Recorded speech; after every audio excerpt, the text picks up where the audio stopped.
Schiff.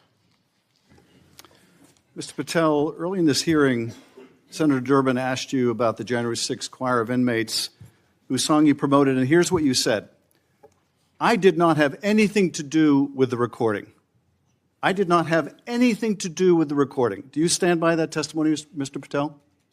Senator, what I said was I didn't do the recording. You said you didn't have anything to do with the recording, which is interesting because here's what you told Steve Bannon on his podcast. So what we thought would be cool is if we captured that audio and then, of course, had the greatest president, President Donald J. Trump, recite the Pledge of Allegiance, then we went to a studio and recorded it, mastered it, digitized it, and put it out as a song now releasing exclusively on the War Room. We.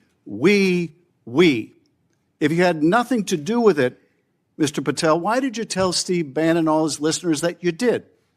That's why it says we, as you highlighted. Yeah, and you're part of the we, right? When you say we, that includes you, doesn't it, Mr. Patel? Not in every instance. Well, that's new.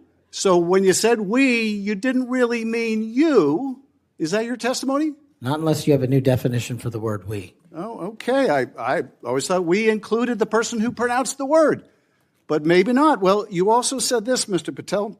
We were able to capture the recording thanks to their courageous singing, and we were able to take it to a studio.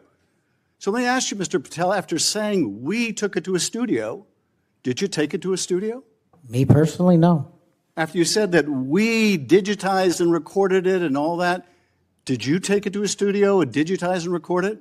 Me personally, no. Okay, so you were lying to Steve Bannon and his audience. Is that what you're saying? No, I was using the proverbial we appropriately, as you've identified. The royal we. Oh, I see. And so you certainly promoted the hell out of it, though, didn't you? I don't know what that means, but I promoted the heck out of raising money for families in need.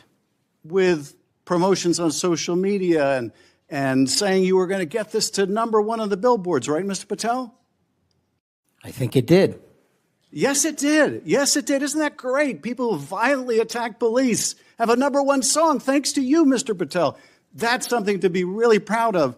Now, you've claimed, Mr. Patel, you didn't know about any of these people in the choir. Is that right? I did not know about the violent offenders, and I did not participate in any of the violence in and around January 6th. Tell me, Mr. Patel, what due diligence did you do to find out who was in the choir before you promoted their beautiful music? These people who assaulted law enforcement, what due diligence did you do? Senator, I didn't record it myself. So you did no due diligence before you promoted this song by these violent felons. Is that what you're telling us? Senator, I did not record that myself. So you're being considered for director of the FBI. And here you did no diligence to find out whether people you were associating with now the President of the United States in song were convicted of attacking police officers. Is that who we want running the FBI? I want you to turn around. There are Capitol Police officers behind you. They're guarding us. Take a look at them right now. Turn around. I'm looking at you. You're talking to me. No, look at them. I want you to look at them if you can, if you have the courage to look them in the eye, Mr. Patel, and tell them you're proud of what you did. Tell them you're proud that you raised money off of people that assaulted their colleagues, that pepper sprayed them, that beat them with poles. Tell them you're proud of what you did, Mr. Patel. They're right there. They're guarding you today. Tell them how proud you are. That's an abject lie, and you know it. I've never, ever accepted violence against law enforcement. I've worked with these men and women, as you know, you my entire glorified life, it in song, and I did not make a single dime out of it. In song.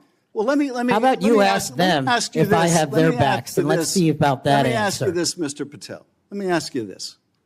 If an FBI director promoted a song of people who sprayed pepper spray in the face of an FBI agent, would you say they were fit to be director? Mr. Schiff? Yes or no? Would they be fit to be director? I am fit to be the director of the FBI. If you were the FBI director and you promoted a song with someone who beat an FBI agent with a pole, would you say you were fit to be FBI director? Mr. Schiff, I am fit to be FBI director based on my 16 years in government service. And yet you did all these things, Mr. Patel. You can say, oh, I support law enforcement. I decry violence against law enforcement. You could say all that. It's what you did, Mr. Patel, that matters. It's what you did that matters. Well, let me ask you about something else that you did, Mr. Patel. Did you claim that Donald Trump declassified all the documents at Mar-a-Lago? Did you claim that? In what proceeding?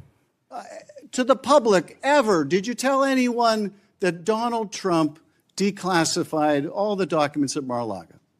From publicly available information, President Trump issued a declassification order on a variety of materials. No, I'm just asking you, did you tell the public, did you tell anyone, did you make the claim that Donald Trump had declassified those hundreds of classified documents that were at Mar-a-Lago? Did you make that claim publicly? From my best of my recollection, I said President Trump issued a declassification order to a large number of documents. Yeah, and were you present when he declassified all the Mar-a-Lago documents?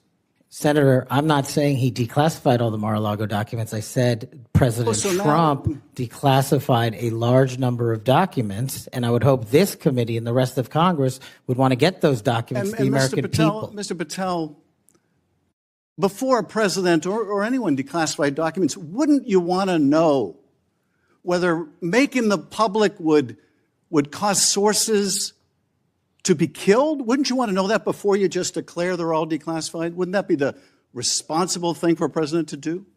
It was the responsible thing for us to do. That's why we declassified the Nunes memo. And did Donald Trump declassify? And no one died. And did Donald Trump ever ask any of the agencies who produced those documents whether declassifying them would put people's lives at risk? Did he ever do that, to your knowledge, Kash Patel?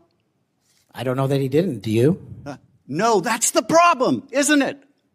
That's the problem, isn't it?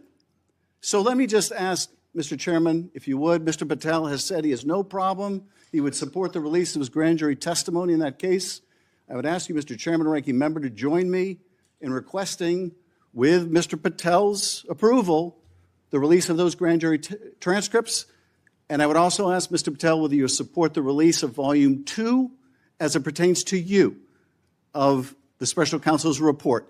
Any reference to you in the report, to your truthfulness, will you support the release to this committee of those sections of Volume 2 of special counsel's report? I support following the law and providing whatever information the law requires. Well, you said to the Wall Street Journal that you support transparency. Here's your chance, Mr. Patel. You support release of that to this committee, yes or no?